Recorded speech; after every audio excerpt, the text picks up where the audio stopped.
ரேவதிங்க. நான் திருப்பூர்லேருந்து வரோம். எனக்கு முதல்ல டெய்லரிங் தெரியும்.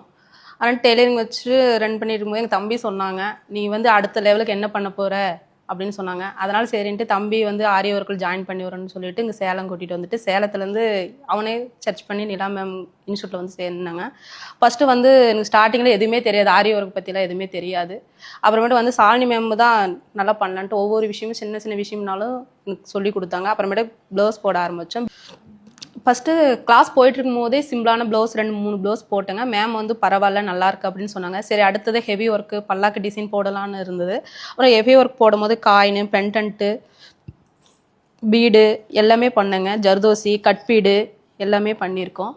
எப்படி பார்த்துட்டு எப்படி இருக்குன்னு சொல்லுங்கள்.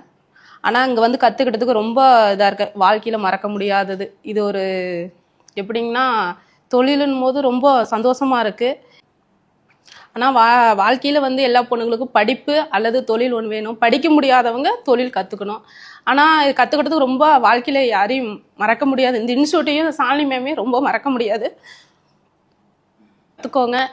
இன்ஸ்டியூட்டில் வந்து ரொம்ப நல்லா சொல்லித்தராங்க, பொறுமையாக சொல்லித்தராங்க. எந்த டவுட் கேட்டாலும் கிளியராக சொல்லித்தராங்க. சாலினி மேம் ரொம்ப பொறுமையாக எது எது எப்படின்னு சொல்லித்தராங்க. நாங்கள் ப்ளவுஸ் போட்டுட்டு வீட்டுக்கு போயிட்டு கால் பண்ணோம்னா கூட டவுட் கிளியர் பண்ணுவாங்க. ஆனால் ரொம்ப சந்தோஷமாக இருக்குது இங்கே வந்து கற்றுக்கிட்டதுக்கு. ரொம்ப பெருமையாக இருக்குது. நான் திருப்பூரில் போய் திருப்பியும் கடை ஓப்பன் பண்ணுவோம் பாருங்கள். ஆனால் எங்கள் தம்பிக்கு தான் ரொம்ப நன்றி சொல்லணும். வாழ்க்கையிலே என் தம்பி மறக்கவே கூடாது.